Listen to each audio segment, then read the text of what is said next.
आप सभी को राम राम। मैं दीपक कुमार आप सभी का स्वागत करता हूं द आदर्श डायलॉग में। दोस्तों, आप सभी से निवेदन है कि वीडियो को देखिए, लाइक कीजिए, शेयर कीजिए और चैनल को सब्सक्राइब कीजिए। दोस्तों, आज मैं जो बात कहने जा रहा हूं वो शायद 100% सच ना हो, लेकिन इससे इनकार भी नहीं किया जा सकता है। दरअसल आजाद भारत के राजनीतिक इतिहास में इस बार का जो लोकसभा चुनाव है, यह शायद ऐसा पहला चुनाव हो सकता है जिस चुनाव में गांधी नेहरू परिवार का कोई भी व्यक्ति चुनाव न जीत पाए, वह लोकसभा न जा पाए।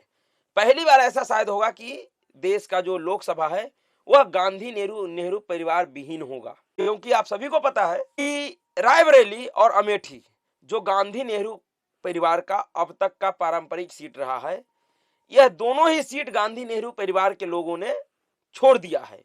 एक तो पिछले लोकसभा चुनाव में हार गए थे राहुल गांधी अमेठी से, इनको स्मृति ईरानी जी ने बड़े बुरी तरीके से पराजित किया था।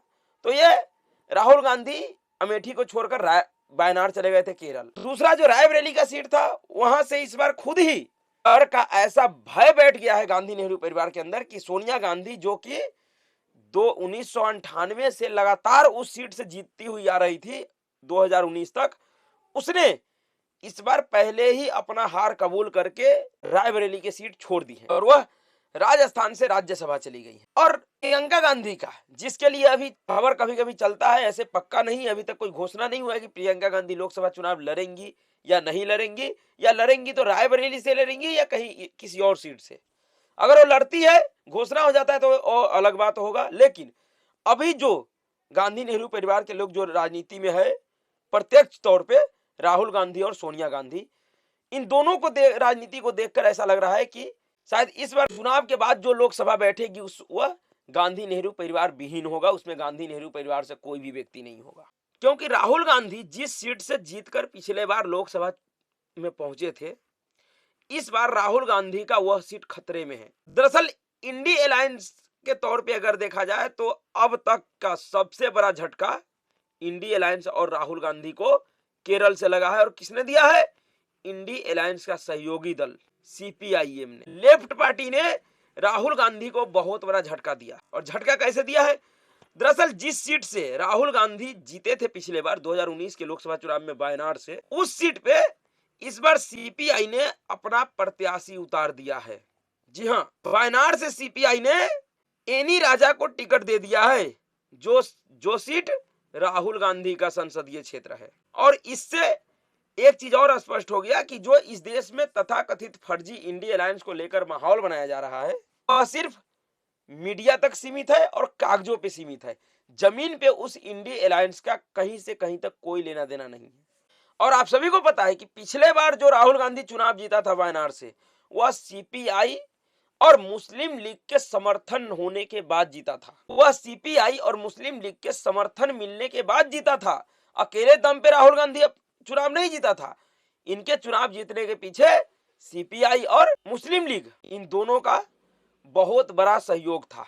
और जैसा कि अब सीपीआई ने फैसला किया है कि वह वायनाड से अपना कैंडिडेट उतारेंगे, तो यह सीधे सीधे राहुल गांधी को झटका है। अगर राहुल गांधी के सीट पे अगर कोई दूसरा कैंडिडेट उतरता है, क्योंकि केरल में सीपीआई का बहुत मजबूत जनाधार है, पूरे देश में अगर सीपीआई कहीं बचा है तो वह केरल में बचा है। और हर बार के चुनाव में वो जीत के आ जाते हैं ठीक ठाक स्थिति में। उस सीपीआई ने राहुल गांधी के खिलाफ ही मैदान में अपना कैंडिडेट उतार दिया है। तो समझ जाइए इंडी अलायंस का क्या धमक है देश में और क्या प्रभाव पड़ने वाला है 2024 चुनाव पे इस अलायंस का।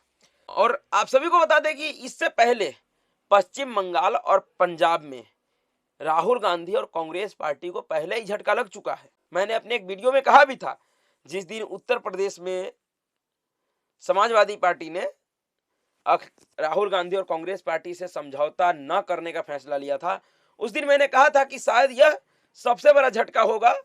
लेकिन जो राजनीति का चाल चरित्र है कि राहुल गांधी कांग्रेस पार्टी घुटनों के बल टेक कर, राहुल गांधी और कांग्रेस पार्टी ने उत्तर प्रदेश में घुटना टेक दिया है समाजवादी पार्टी के सामने। और समाजवादी पार्टी के नेता अखिलेश यादव के शर्तों के अनुरूप समझौता हो गया है।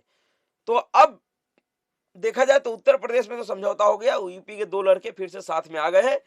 परिणाम क्या होगा अगर 2017 वाला हुआ तो आश्चर्य की कोई नहीं बात, कोई आश्चर्यचकित बात नहीं होगा, और अगर उससे भी कहीं बेहतर हुआ तो ये भी संभव है। लेकिन पश्चिम बंगाल और पंजाब में कांग्रेस पार्टी के लाख कोशिश के बावजूद भी कोई समझौता नहीं हुआ। लेकिन अब केरल से कोई समझौता नहीं हुआ तो उसका फर्क राहुल गांधी के ऊपर नहीं पड़ रहा है।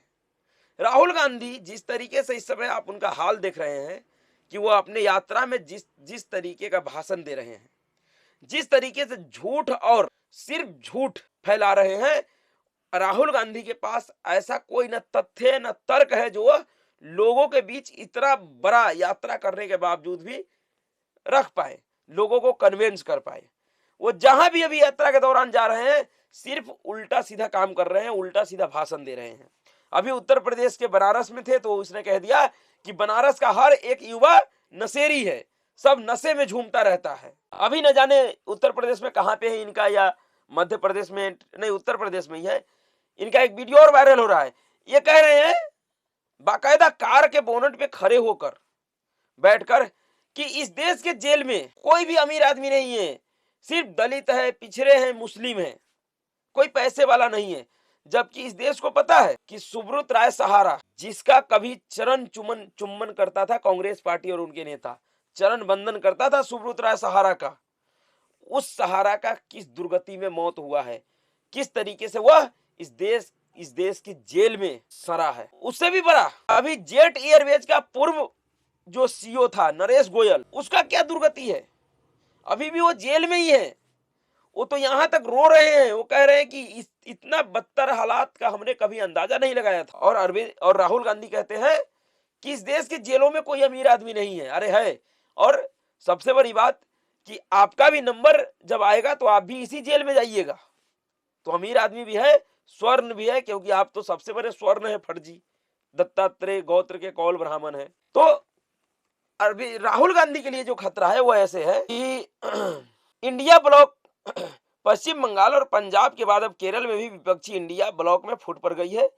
यहाँ गठबंधन की प्रमुख सहयोगी भारतीय कम्युनिस्ट पार्टी सीपीआई ने सोमवार को 4 सीटों पर अपने प्रत्याशी की घोषणा की है। इसमें से राहुल गांधी की संसदीय सीट वायनाड से पार्टी ने एजी राजा को टिकट दिया है। इसके अलावा तिरुवनंतपुरम से कांग्रेस के सांसद शशि थरूर के खिलाफ पनियन रविंद्रन को टिकट दिया गया है। वहीं सीबीएस सुनील कुमार को त्रिशूर और अरुण कुमार को मवेलिकारा से उम्मीदवार बनाया गया है। अब जहां से वायनाड का बात है, वायनाड सीट का, तो वहां से तो समझा जा सकता है कि अगर कोई कैंडिडेट उतरा है राहुल गांधी के अगेंस्ट तो फिर राहुल गांधी का जीतना संभव नहीं है। लेकिन जो दूसरा तिरुवनंतपुरम का है, जो शशि थरूर जी का सीट है, शशि थरूर जी ऐसे है कांग्रेसी, तो सोच तो कांग्रेसी वाला ही रहेगा, लेकिन फिर भी वह बहुत ही सुलझे हुए और बहुत अच्छे जानकार नेता हैं, पढ़े लिखे नेता है। उनका जो विचार है वह अच्छा है। बेशक कभी कभी पार्टी के प्रभाव से प्रभावित होकर, पार्टी हित से प्रभावित होकर वो भी बहक जाते हैं, उनका भी अनाप शनाप बयान आ जाता है, लेकिन अधिकतर उनका जो बयान होता है वो बढ़िया होता है। हर एक मुद्दे पे जहां उनको लगता है विरोध करना है विरोध करते हैं, जहां लगता है समर्थन करना है वो समर्थन भी करते हैं। और यही लोकतंत्र का खूबसूरती है, पहचान है, ऐसा भी होना भी चाहिए। अगर जहां आपको लगता हो कि किसी व्यक्ति ने अच्छा काम किया तो उसको अच्छा कहना चाहिए, और जो खराब है वो तो खराब है, उसका तो आलोचना होगा ही। लेकिन तिरुवनंतपुरम से मुझे लगता है कि शायद शशि थरूर जी के खिलाफ अगर कोई कैंडिडेट उतारा भी है तो उससे कोई फर्क नहीं पड़ेगा, शशि थरूर जी चुनाव जीत जाएंगे। लेकिन सबसे बड़ा संकट राजकुमार के ऊपर है। इस बार सीधा अटैक राजकुमार के ऊपर ही है। अमेठी में पहले से ही इनका हालत खराब है, अमेठी में ऐसे भी ये नहीं जीत पाएंगे, और वायनाड से भी अगर कोई कैंडिडेट खड़ा होता है विरोधी, तो समझिए अब राहुल गांधी कहां से खड़ा होंगे। क्योंकि अगर वायनाड को भी छोड़ देते हैं राहुल गांधी तो एक देश में एक ऐसा ही माहौल बनेगा कि राहुल गांधी किसी भी क्षेत्र के जनता से नहीं जुड़ते हैं, वह सिर्फ इस बात से इत्तेफाक रखते हैं कि कैसे भी वो सदन में पहुंच जाए। अगर ऐसा खबर, ऐसा अगर नैरेटिव बन गया लोगों के बीच में, तो फिर राहुल गांधी के लिए एक सीट ढूंढना मुश्किल पड़ जाएगा जहां से वो जीत के लोकसभा में जाए। और मैं इसीलिए कह रहा हूं कि हो सकता है कि इस बार का जो लोकसभा चुनाव है और अगला जो लोकसभा सत्र चालू होगा वह गांधी नेहरू परिवार विहीन हो सकता है। सीपीआई ने केरल में कांग्रेस के 2 दिग्गज सांसदों के खिलाफ पार्टी प्रत्याशी घोषित किया है, जबकि पार्टी महासचिव डी राजा इंडिया ब्लॉक की समन्वय समिति और चुनाव रणनीति समिति के सदस्य है। सीपीआई की वायनाड से उम्मीदवार एजी राजा, पार्टी के महासचिव डी राजा और पत्नी है। फिलहाल वे सीपीआई ने वायनाड सीट से उम्मीदवार एजी राजा, पार्टी के महासचिव डी राजा की पत्नी है।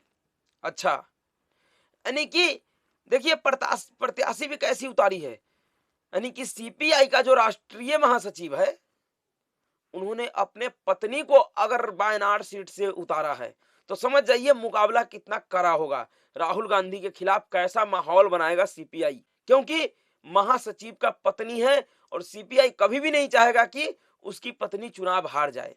वे फिलहाल भारतीय राष्ट्रीय महिला फेडरेशन NFIW की महासचिव है। एनी राजा कुन्नर के इरिटी की रहने वाली है और उनका जन्म वामपंथी पृष्ठभूमि वाले एक ईसाई परिवार में हुआ था। सीपीआई के बिनॉय बोले, यह राजनीतिक लड़ाई सीपीआई नेता और राज्यसभा सांसद बिनॉय विश्वम ने कहा कि यह एक राजनीतिक लड़ाई है। व्यक्तिगत रूप से मैं राहुल गांधी को एक बहुत अच्छा दोस्त मानता हूं। चुनाव की इस महत्वपूर्ण लड़ाई में कांग्रेस पार्टी का मुख्य दुश्मन कौन है? आरएसएस के नेतृत्व वाली भाजपा या वामपंथी? स्पष्ट है कि मुख्य राजनीतिक शत्रु आरएसएस के नेतृत्व वाली भाजपा है। क्या कांग्रेस इस बारे में स्पष्ट है? सीपीआई ने 2019 के लोकसभा चुनाव में केरल में 4 उम्मीदवार उतारे थे, लेकिन तब कोई भी सीट नहीं जीत सकी थी। केरल में 20 लोकसभा सीट है। 2019 में कांग्रेस को 15 सीटें मिली थी, जबकि 2 इंडियन यूनियन मुस्लिम लीग को मिली थी। सीपीआईएम, केसीएम और आरएसपी ने एक सीट जीती थी। वायनाड के अलावा त्रिशूर और तिरुवनंतपुरम में भी लोकसभा चुनाव में उम्मीदवारों को लेकर मतभेद देखे जा सकते हैं। सत्तारूढ़ एलडीएफ और विपक्षी यूडीएफ के साथ भाजपा के नेतृत्व वाले एनडीए को भी त्रिशूर और तिरुवनंतपुरम में बहुत उम्मीदें हैं। हालांकि यहां किसी भी पार्टी ने अभी तक अपनी उम्मीदवार की घोषणा नहीं की है। यानी कि एक तरफ ये सभी लोग इंडी अलायंस का सदस्य है, लेकिन जो सीटों का बंटवारा है या राजनीतिक तौर पर जो समझौता है जो वह 1 to 1 हो रहा है। इस इंडी अलायंस का हालात जिस तरीके का आज है, यही हालात शुरू में भी था, लेकिन शुरू में क्या था कि बाहर से उस हालात को मेकअप से ढका गया था, लेकिन अब वह मेकअप पूरी तरीके से हट गया है।